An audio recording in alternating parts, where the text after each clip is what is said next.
Welcome to Sally Melodies classroom where we learn basic music. We are still in compositions, and we said that in composing we have a lot to learn and we can never exhaust it because that is what carries a wide range of musical knowledge whereby you are supposed to know so many things.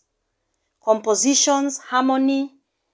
In order for you to get a complete song, you need to learn a lot, which we can't exhaust at this level.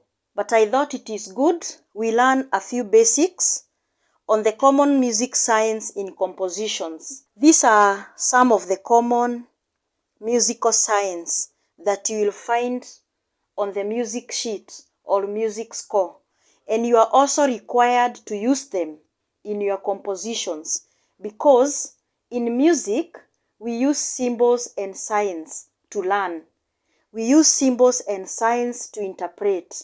So it is good you also learn how to use them in your score or in your compositions so that when you give out the song for other people to perform, they will be able to know what you intended. Some of them we know and some of them maybe we don't know what they mean.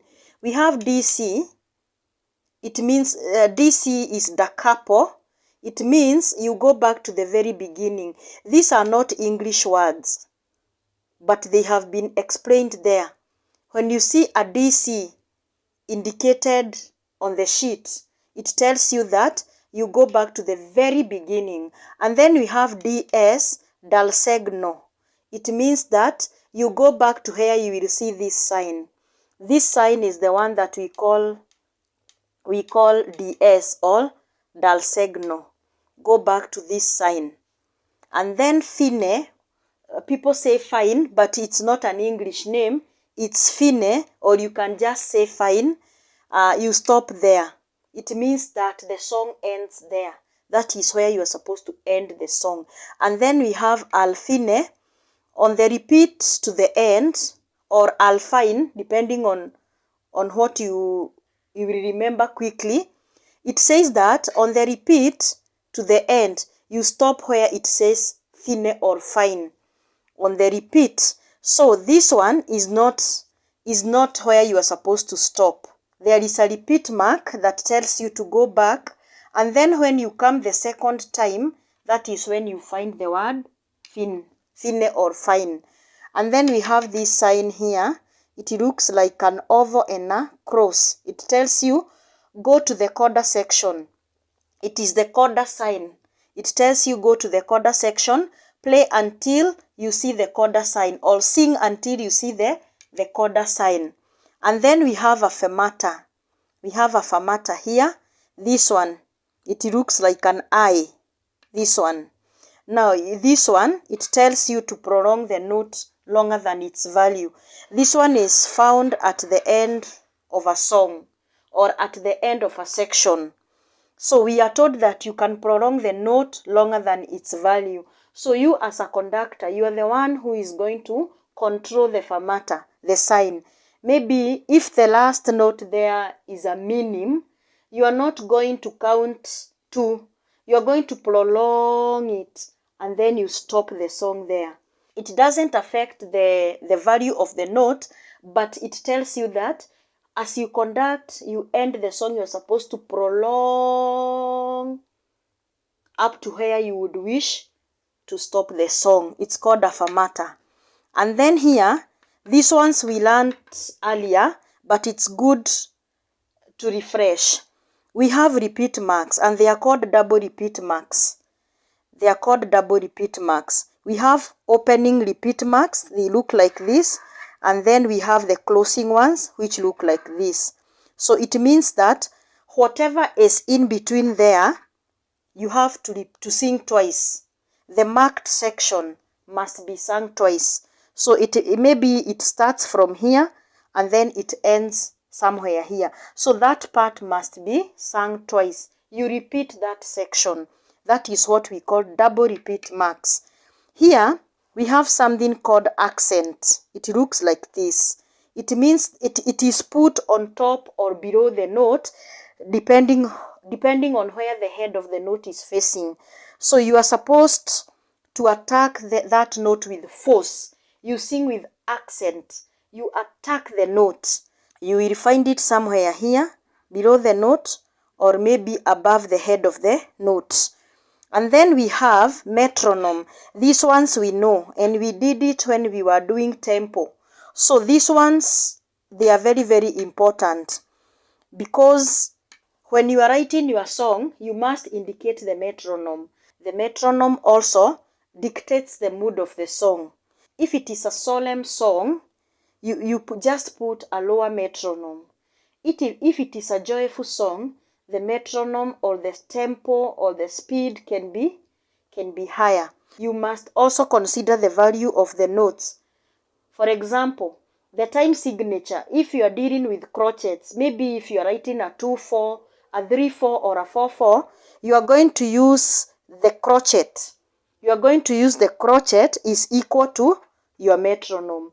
If you are using quavers, like for example 3/8, 6/8, 9/8, 12/8, ensure that you use a quiver equals to your metronome. This note here is not there by mistake. It is determined by the value of notes or time signature that you have selected. And then we have rests. Rests are silent notes. They are still counted in the rhythm. As we sing, we count them. We sing along, but when we get to the rest, we just remain silent, but we are not supposed to miss the note. This is a crotchet rest. This is a minim rest. This is a semi-breve rest, quiver rest. It will depend with the value of the note that you want people to rest. If you want people to rest 2 beats, then you are going to put the minim rest, or you put 2 of these. If you want people to rest 4 counts, you just put the semi-breve rest. If you want people only to rest a little bit, even people might not notice, then this is a shorter one. It is a quiver rest. So it is good to put rests in your song. And putting rests, you cannot just put rests anyhowly. There is that part that you feel that people should rest before they go to the next section. You can also do this when you have 4 voices. You can give the melody, and then in some sections, you let the 3 voices rest at some point as the melody runs.